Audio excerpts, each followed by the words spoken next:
السلام عليكم ورحمة الله وبركاته، مع فيديو جديد من فيديوهات خلط الزوزة. النهاردة عملنا أكلة المتصربعين، أكلة كده في السريع، مش هتاخد معاكي وقت خالص، لمدة نص ساعة هتكوني مخلصة كل الوجبة. عملتها بالخضار مع اللحمة الشرايح. يلا بينا نشوف الفيديو. سموا الله وصلوا على الرسول. يلا بينا نشوف أكلتنا النهاردة. معايا نص كيلو لحمة عاملاها شرايح، مش ستيك، هي لحمة عادية قطعية، تكون ناعمة. تقولي للجزار عايزاها ناعمة، تاخد سوا كأنها زي الكبدة كده، يعني ما تاخدش وقت في السوا. انا جبت نص كيلو وخليته عملها لي شرايح. لما يكون نفسي في الستيك بس ما بلاقيش ستيك، بخليه يعمل لي دي كده، ما بيأسش يعني. هتبلها تتبيلة عادية اللي هي زي تتبيلة الستيك بالظبط، اللي هي حوالي 4-5 معالق زيت وملح وفلفل اسود بس. انا طبعا هضيف معاها خضار عشان هنشوف الخطوه التانية هنعمل ايه. فحاطه هنا نص معلقه سماق، مش هستعملها دلوقتي. هرش كده الملح على اللحمه كاني بتبل ستيك عادي اهو، وهرش على الوش كده الفلفل الاسود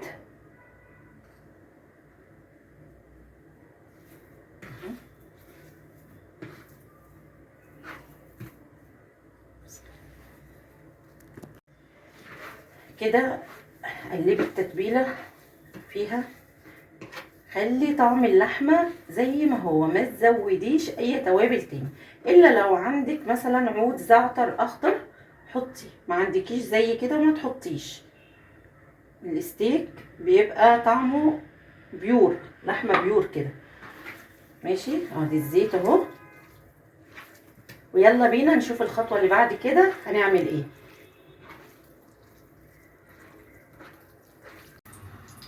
طاستنا السخنه الشقيه على النار كالعاده، هننزل بقى بشرايح اللحمه، مجرد هنديها صدمه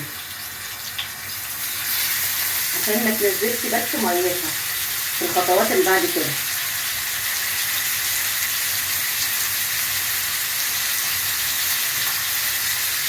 من اول ما بتحطيها على النار بتشم الريحه بتاعتها الشهيه.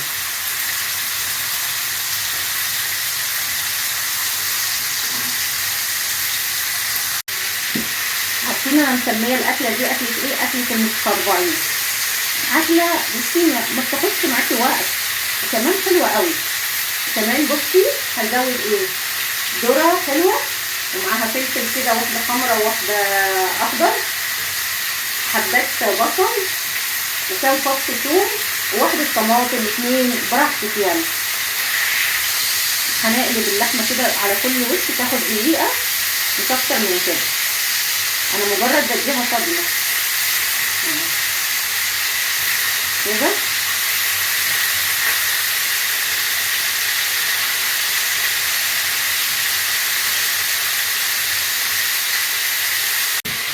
بصي هطلعها بقى في الطبق عشان اخش انزل بالخضار المشكل، اديله تشويحه برضو.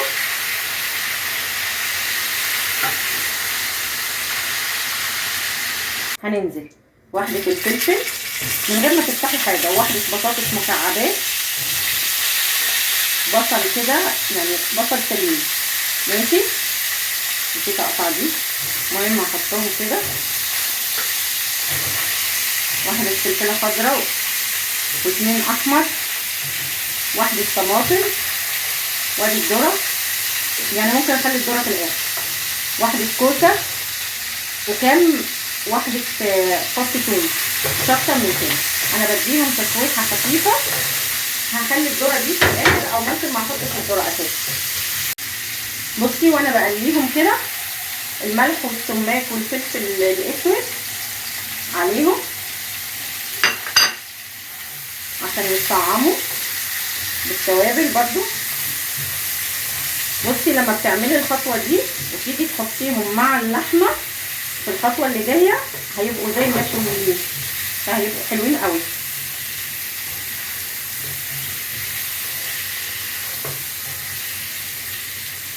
انا مش عايزه اقليهم، انا مجرد بديهم تشويحه خفيفه كده على النار. الخطوه بقى اللي بعد كده، شايفين كل الخضار اللي شوحته في كيس حراري، وهنزل بيه كل الخضار مع اللحمه.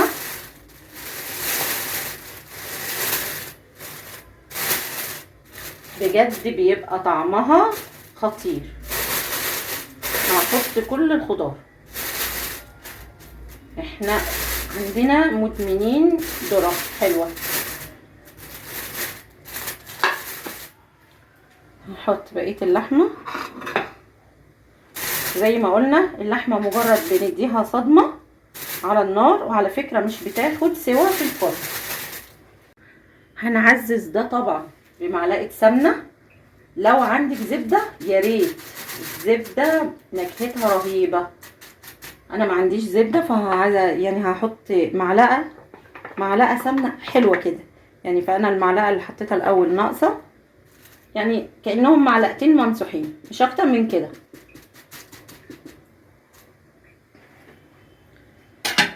السمنة او الزبدة بتعزز طعم الخضار قوي مع اللحمة. بصي، ربع كوباية شاي مية، مش اكتر من كده، لان الخضار هينزل ميته. انا ما بزودش اكتر من كده، يعني ربع كوباية بالظبط. ماشي. وهقفل الكيس الحراري كده.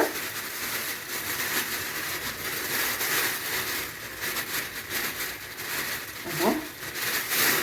وفي اي صينيه حطيه في الفرن على درجه حراره 200 لمده تلت ساعه، وهتلاقيها استوت. اهو حطيتها في الصينيه. شايفه كوبايه الميه الصغيره دي اهو في الصينيه كده، حاجه صغيره كده.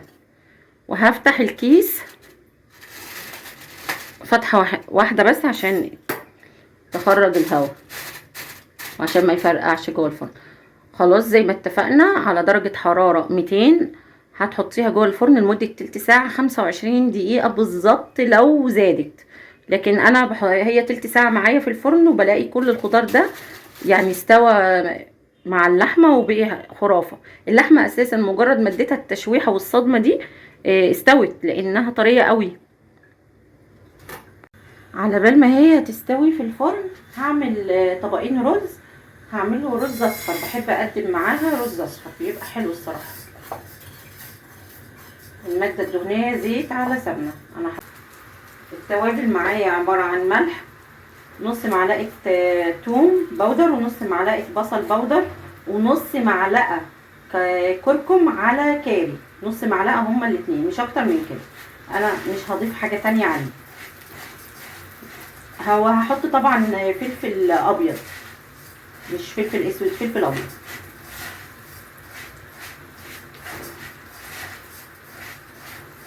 هقلبه تقليبتين كده.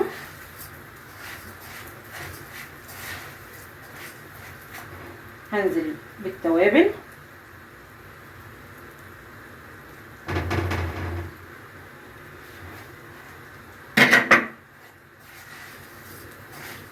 وهقلبه تقليبتين في التوابل، وبعد كده هضيف الميه.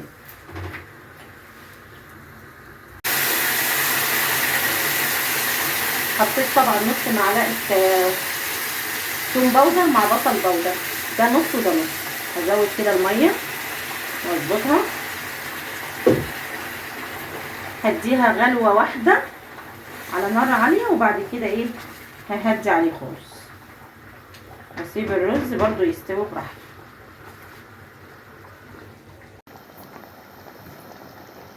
بص الرز لونه ذهبي ازاي وحلو، يعني لونه اصفر حلو. زي ما قلنا ههدي عليه النار خالص، وهغطي عليه اسيبه يستوي براحته. خرجناها من الفرن بعد ما قعدت حوالي 22 دقيقة بالظبط. هننزل بيها في الطبق ونشوف درجة السوا بتاعتها وصلت لفين. ايه رأيكم بعد ما نزلت كل الكمية اهي في الطبق بتاع التقديم؟ ادي اللحمة. بصي اللحمة مش عايزة سوا تاني، دايبة، مش قادرة امسكها من السخونة. بسم الله، تحفة تحفة. فلفل، وادي الذره، البصل، البطاطس طبعا بتتكلم عن روحها كريمه دايبه، هي لمده 22 ساعه 22 دقيقه خدت السوا يعني. وادي الكوسه مستويه خالص، البصل مع الثوم مع الفلفل مع كل الخضار المشكل اللي انا حطيته ده، مع اللحمه الشرايح، مع معلقه السمنه، او لو هتحطي زبده بصي هتاخدك في حته تانية خالص. التوابل ما تزوديش عن التوابل اللي انا حطاها. التوابل كل ما تكون قليله في الحاجات اللي زي كده بتديلك طعامه للحمه، وبتخلي طعم اللحمه كده بيور، واللحمه جوسي جدا. بصي انا مش محتاجه عناصر في الوجبه اكتر من كده لولادي. بسم الله، تعملي لهم طبق كده محترم. ادي الخضار، وهحط لها واحده بصل كده في الطبق، او واحدتين بصل مع بطاطس. انا مش عايزه اكتر من كده، بس كل الخضار متطعم بطعم اللحمه الجوس الحلوه دي. شايفه الطبق اهو، بسم الله اللهم بارك، مع طبق رز كده محترم بالكاري والكركم، تحفه تحفه. بسم الله، بسم الله الرحمن الرحيم.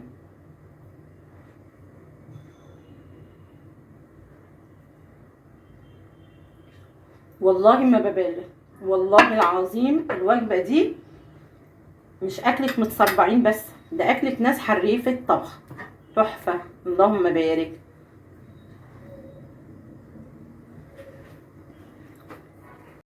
وبكده هكون وصلت لنهاية الفيديو مع اكلتنا النهاردة، اكلة المتصربعين. ايه رأيكم فيها؟ يا رب تنول من ايديكم اللايك الحلو وتعليق حلو كده لو عجبتكم الوصفة، وما تنسيش تفعيل الجرس عشان يوصلك كل جديد من قناتي خلطة زوزة. السلام عليكم ورحمة الله وبركاته.